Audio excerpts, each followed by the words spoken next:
Bible में old testament पर पहले मैंने आपके साथ वीडियोस को शेयर किया। आपने उन वीडियोस को देख तो लिया होगा। आज इस वीडियो में मैं बाइबल में से न्यू टेस्टामेंट पर बात करने जा रहा हूँ। अगर आपने ओल्ड टेस्टामेंट को नहीं समझा या देखा तो डिस्क्रिप्शन में और आई बटन में लिंक डाल दूँगा, पहले उन वीडियोस को जाकर देख लेना। आज इस वीडियो में जानेंगे न्यू टेस्टामेंट के बारे में, बाइबल में से। दोस्तों, इस भाग में जीसस क्रिस्ट के जन्म के बाद की कहानी है। इस भाग के 5 भाग हैं, 5 पार्ट हैं। Gospels, history of the church, Paul's letters to the church, Paul's letters to the individual और लेटर्स ऑफ अदर्स। दोस्तों, इन सभी पार्ट्स के अंतर्गत कुल 27 बुक्स हैं। इन सबको अब मैं समराइज़ करके बताऊंगा। शुरू करने से पहले दोस्तों, मैं हूं बंटी धीमान और एक छोटी सी रिक्वेस्ट करूंगा आपसे, प्लीज़ इस वीडियो को अभी से लाइक कर दीजिए, क्योंकि इसमें मेहनत बहुत लगती है और आपका एक लाइक ही मेरी मेहनत का फल होता है। स्टार्ट करते हैं पार्ट 1 से। सबसे पहले गॉस्पल्स। इसमें न्यू टेस्टामेंट की शुरुआत 4 गॉस्पल से होती है, Matthew, mark, Luke and John. सभी में जीसस क्रिस्ट के बारे में अपने अपने तरीके से बताया गया है।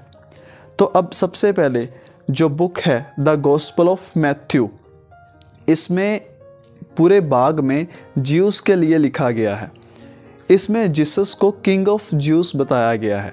इसमें जीसस के जन्म से मृत्यु की सारी कहानी है। ये भी बताया गया है कि जीसस ने अंधों को आँखें दी, बहरों को सुनने की शक्ति और बीमार लोगों को ठीक किया। आगे द गॉस्पल ऑफ मार्क में लिखा है, यह भाग रोमन लोगों के लिए लिखा गया है। इसमें जीसस को सन ऑफ मैन बताया गया है। इसमें भी जीसस के जीवन की ही कहानी है। Next the gospel of Luke में लिखा है, इस किताब में इस भाग में ग्रीक लोगों के लिए लिखा गया है। इसमें जीसस को सेवियर ऑफ द वर्ल्ड बताया गया है। आगे द गॉस्पल ऑफ जॉन में लिखा गया है, ये पूरा भाग सबसे सरल है और आम जनता के लिए ही लिखा गया है। इसमें जीसस को सन ऑफ गॉड बताया गया है। तो दोस्तों, आगे part 2 history of the church.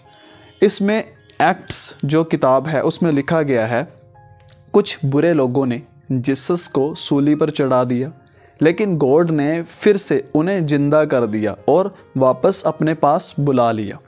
इसके बाद चर्च का जन्म हुआ और गॉस्पल्स की कहानियाँ सारे संसार में फैलने लगी।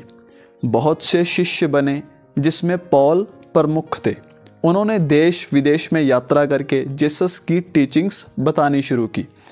पॉल ने बहुत से लेटर्स भी लिखे, जिन्हें बाइबल में जो आगे अगले पार्ट्स में, अगले भाग में बताया गया है, जो अभी मैं आपको बताने जा रहा हूँ। अब part 3 Paul's letters to the church. दोस्तों, इस भाग में पॉल के सभी लेटर्स के बारे में बताया गया है, जिन्हें अलग अलग चर्च को भेजा गया था।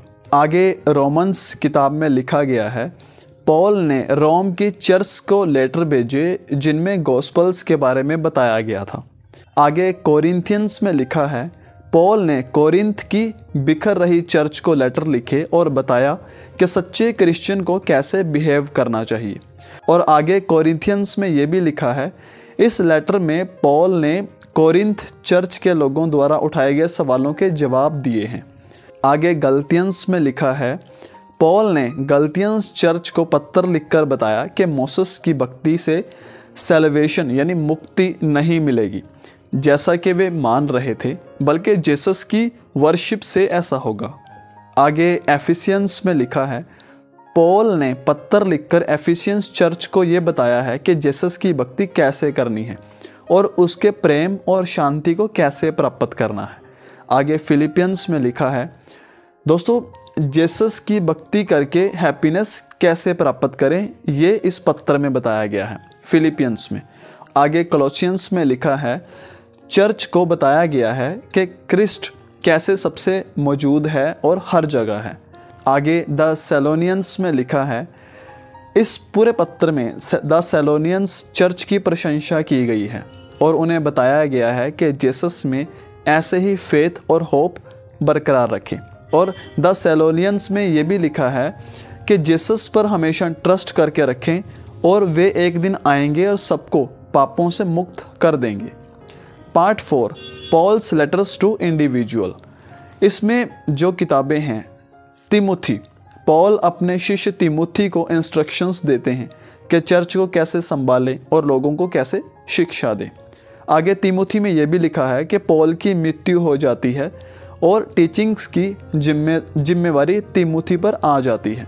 आगे टिट्स में लिखा है, पॉल ने यह पत्र क्रेट आइसलैंड पर चर्च संभाल रहे टिट्स को लिखा था और ज़रूरी हिदायतें दी थी। और आगे फिलमोन में लिखा है, इस पत्र में पॉल ने फिलमोन को ये लिखा था कि अपने भागे हुए स्लेव्स को यातना ना दे, बल्कि उन्हें अपने भाई की तरह ट्रीट करे। आगे next part 5 letters of others, उसमें जो बुक्स हैं उसमें सबसे पहले हैब्रूज में लिखा है, इस पत्र में ये बताया गया है कि क्रिश्चियन को हर हाल में जीसस में विश्वास और आस्था रखनी चाहिए, चाहे इसके लिए उन्हें कितनी भी यातना क्यों ना दी जाए।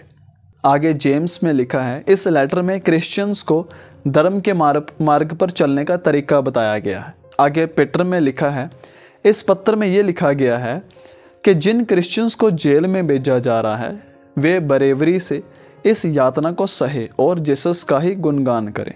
और पीटर में यह भी लिखा है कि क्रिश्चियन अपना धर्म ना बदलें, जीसस ने उनके लिए अपने जीवन का बलिदान दिया है और वह उन्हें बचा लेगा।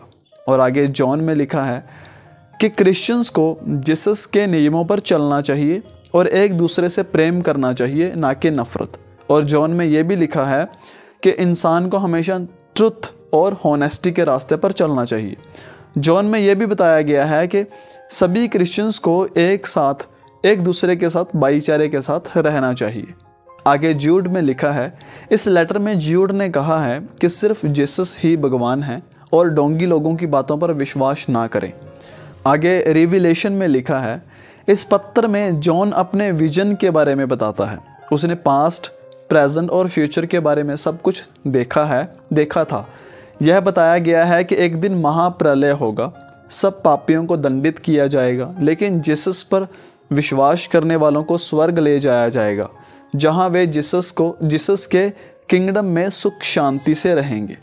तो दोस्तों, लास्ट में मैं आपसे बस यही कहना चाहूँगा, बाइबल में जितनी भी बुक्स थी उनका नाम लेने में प्रोनाउंसिएशन थोड़ा सा मिस्टेक हो सकती है, तो प्लीज़ इसे अंडरस्टैंड कीजिए। और ये थी ओल्ड टेस्टामेंट और न्यू टेस्टामेंट की जितनी भी बुक्स बाइबल में, उन सब की एक समरी। आप उन सभी वीडियोस को जो ओल्ड टेस्टामेंट की थी उन्हें भी देखकर और न्यू टेस्टामेंट को भी देखकर एक संपूर्ण बाइबल की झलक देख सकते हैं। तो अब आप कमेंट करके अपनी राय देना चाहें, कोई सजेशन देना चाहें तो आप कमेंट करके बता सकते हैं। शेयर कीजिए इस वीडियो को अपने फ्रेंड्स और फैमिली मेम्बर्स के साथ, ताकि उन्हें भी बाइबल के बारे में पता चल सके। आप इस वीडियो को यूट्यूब पर देख रहे हो तो चैनल को सब्सक्राइब करके नोटिफिकेशन बेल प्रेस करके ऑल पर क्लिक कर लेना, इससे आने वाली वीडियो का नोटिफिकेशन आपको मिल जाएगा। फेसबुक पर देख रहे हो तो पेज को फॉलो कर लेना। मैं मिलता हूँ आपसे नेक्स्ट वीडियो में। Thanks for watching.